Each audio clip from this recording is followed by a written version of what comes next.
সাবধান, শুক্রবার ভুলেও এই 5টি কাজ করবেন না। আল্লাহ ও তার রাসূল ওই সকল ব্যক্তিদের অভিশাপ করেছেন যারা জুমার দিনে এই 5টি কাজ করে। মুসলিমদের জন্য অত্যন্ত জরুরি একটি তথ্য দিব আজকে। শুক্রবার মানে গরিবদের হজের দিন, কিন্তু আমরা এই দিন এমন কিছু ভুল করে ফেলি যা আমাদের পরকাল জীবনকে জাহান্নামের দিকে নিয়ে যাবে এবং প্রিয় নবীর শাফায়াত থেকে বঞ্চিত করবে। অবশ্যই ভিডিওটি সম্পূর্ণ দেখবেন এবং সতর্ক হয়ে যাবেন। ভিডিওটি শেয়ার করে দিবেন যেন আপনার অন্যান্য মুসলিম ভাইয়েরা ভুলেও জুমার দিন এই কাজগুলো না করে। হয়তো আপনার একটি শেয়ারে একজন মানুষ ভুল থেকে হেদায়েতের পথে ফিরে আসতে পারবে। মুসলিমদের কাছে একটি প্রশ্ন রাখতে চাই, আমাদের প্রিয় নবী সাল্লাল্লাহু আলাইহি ওয়াসাল্লাম কি বার জন্মগ্রহণ করেছেন? অবশ্যই কমেন্ট করে জানিয়ে দিবেন। তো চলুন বেশি কথা না বলে শুরু করি আজকের ভিডিও। মসজিদ মুসলমানদের কাছে ইবাদতের স্থান হিসাবে পরিচিত।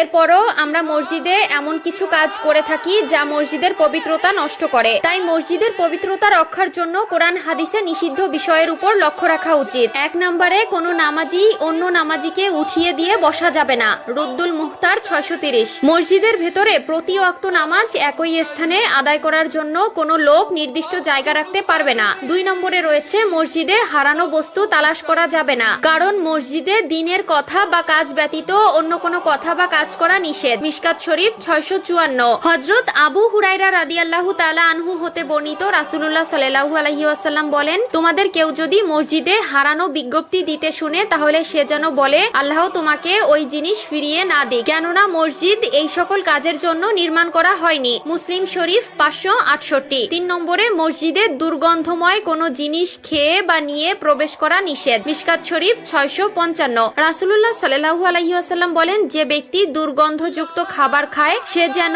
তার মুখ পরিষ্কার করা ব্যতীত মসজিদে না যায়, কারণ মানুষের মতো ফেরেশতারাও দুর্গন্ধ বস্তু দ্বারা কষ্ট পায়। 4 নম্বরে মসজিদে উচ্চ স্বরে ও দুনিয়াবি কথা বলা যাবে না। মিশকাত শরীফ 689। 5 নম্বরে মসজিদে অপরাধের শাস্তি ও শাসন করা যাবে না। মিশকাত শরীফ 679। এছাড়াও রয়েছে মসজিদের রাজনৈতিক মিটিং করা মসজিদের আদবের খেলাফ। রাসূলুল্লাহ সাল্লাল্লাহু আলাইহি ওয়াসাল্লাম মসজিদে বসে অশ্লীল কবিতা পাঠ করা এবং বেচাকেনা করতে নিষেধ করেছেন। সুনানে আবু দাউদ ও তিরমিজি। প্রিয় দর্শক, অবশ্যই এই বিষয়গুলো খেয়াল রাখবেন।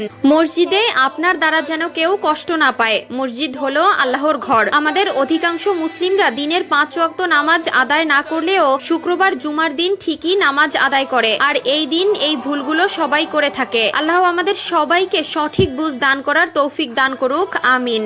আমি জাহান্নামে পুরুষদেরকে অনেক আযাবে ভুগতে দেখেছি, যার মধ্যে একজনকে পাথরের উপর মাথা রেখে অন্য পাথর দিয়ে অনবরত থেতলিয়ে দেওয়া হচ্ছিল, যার জিহ্বা অনেক দূর পর্যন্ত টেনে নিয়ে যাওয়া হচ্ছিল এবং তাকে তার জিহ্বা দিয়ে ঝুলিয়ে রাখা হয়েছিল। তার